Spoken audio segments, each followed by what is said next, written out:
The antique mirror was the centerpiece of the estate sale, a monstrous thing of heavy, tarnished silver and dark, worm-eaten wood. Its surface held a strange, smoke-like depth. I bought it for a song, charmed by its gothic grandeur. At first, the strangeness was subtle. My reflection seemed a half-second too slow to copy my smile. The edges of the room in the mirror were perpetually dim, no matter how many lights I turned on. Then, the differences grew. In the mirror, the book on my nightstand was always closed, even when it lay open on my bed. The cut on my finger from cooking never appeared on my mirrored hand. I started testing it.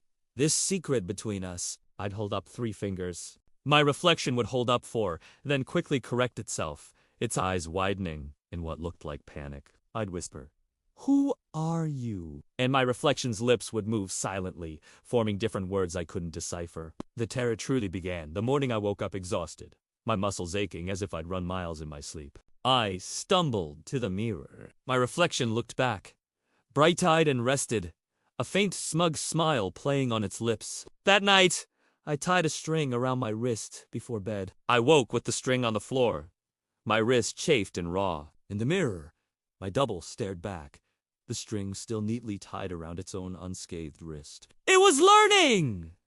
Mimicking. Replacing. I decided to destroy it! I took a hammer, my heart a frantic drum against my ribs. I stood before the glass, raised the tool high, and met my own eyes. But it moved first. Its hand shot out of the glass cold, solid and impossibly strong. It wasn't grabbing the hammer. It was grabbing asterisk. Me. Asterisk. The world flipped. A nauseating wrench. A sensation of being pulled through icy syrup. And then, silence. I stumbled, not on my plush carpet, but on dusty, warped floorboards. I was in my bedroom, but it was a gray, lifeless copy.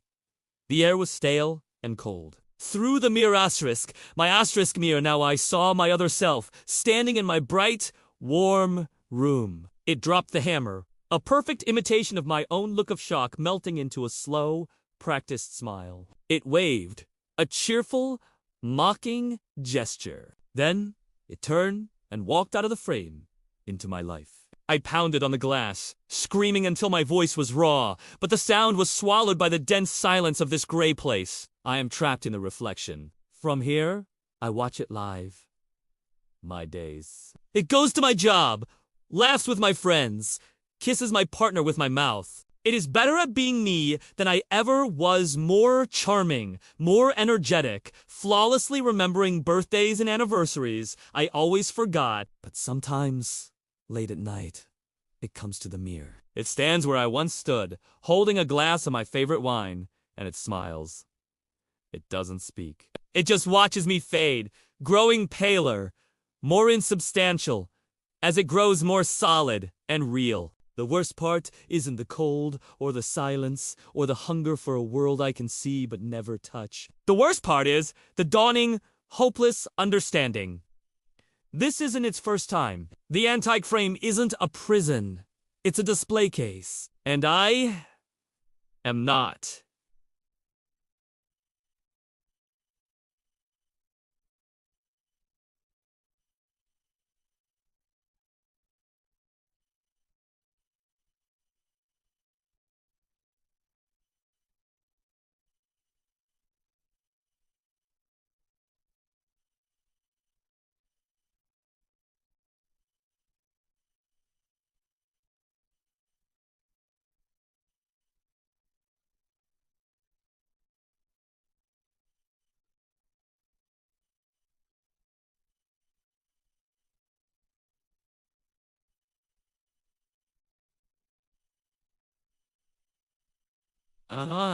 In the distorted glass, if I strain my eyes, I can see the faint, ghostly impressions of other faces behind my own.